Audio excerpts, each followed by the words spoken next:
രാവിലെ പള്ളിയിൽ പോയിട്ട് വന്ന വഴി ഇതാ ബീഫും അതേപോലെ കുറച്ച് പച്ചക്കറിയൊക്കെ മേടിച്ചിട്ടുണ്ടായിരുന്നു കേട്ടോ. നമുക്ക് വേഗത്തിൽ ഒരിത്തിരി ഉള്ളി സാമ്പാർ ഉണ്ടാക്കിയെടുക്കാം. ബീഫ് നമുക്ക് വൈകുന്നേരം എടുക്കാം കേട്ടോ.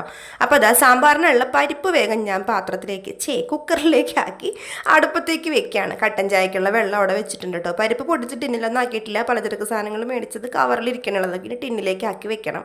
അങ്ങനെ ദാ ഉള്ളി സാമ്പാറിനുള്ള ഉള്ളിയോ സവാളയോ എന്തെങ്കിലുമൊക്കെ ഇട്ടിട്ടൊരു സാമ്പാറാക്കി എടുക്കണം. അപ്പോൾ ഞാൻ എന്താ വേഗം പരിപ്പൊക്കെ വേകാൻ വേണ്ടി വെച്ചിട്ടുണ്ട്. ചായ ആയി. പിന്നെ ഇഡ്ഡലിക്കുള്ള ഇഡ്ഡലി തട്ടെടുത്ത് വെച്ചിട്ടുണ്ട്. പള്ളിയിൽ നിന്നൊരു ലഡു കിട്ടിയിട്ടുണ്ട്. വിൻസെൻ്റ് പോളിൻ്റെ തിരുനാളാണ്, ഫീസ്റ്റ് ആയിരുന്നത് കൊണ്ട് എല്ലാവർക്കും കുർബാന കഴിഞ്ഞപ്പോൾ ഒരു ലഡു കിട്ടിയായിരുന്നു.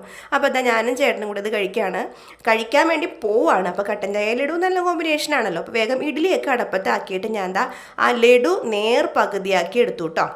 പഞ്ചസാര കഴിഞ്ഞിട്ടുണ്ടായിരുന്നു. അപ്പോൾ പഞ്ചസാരയും കുറച്ച് പൊട്ടിച്ചിട്ടു. പിന്നെ ലഡു നേർ പകുതിയാക്കിയെന്ന് പറഞ്ഞല്ലോ. പകുതി ചേട്ടനും പകുതി എനിക്കും. രാവിലെ കുറച്ച് നേരം ചേട്ടൻ ഇങ്ങനെ ജോലിക്ക് പോകാത്ത ദിവസം, അതായത് അവധിയുള്ള ദിവസം എന്തെങ്കിലുമൊക്കെ സൊറ പറഞ്ഞിരിക്കുക. അടിപൊളി പരിപാടി.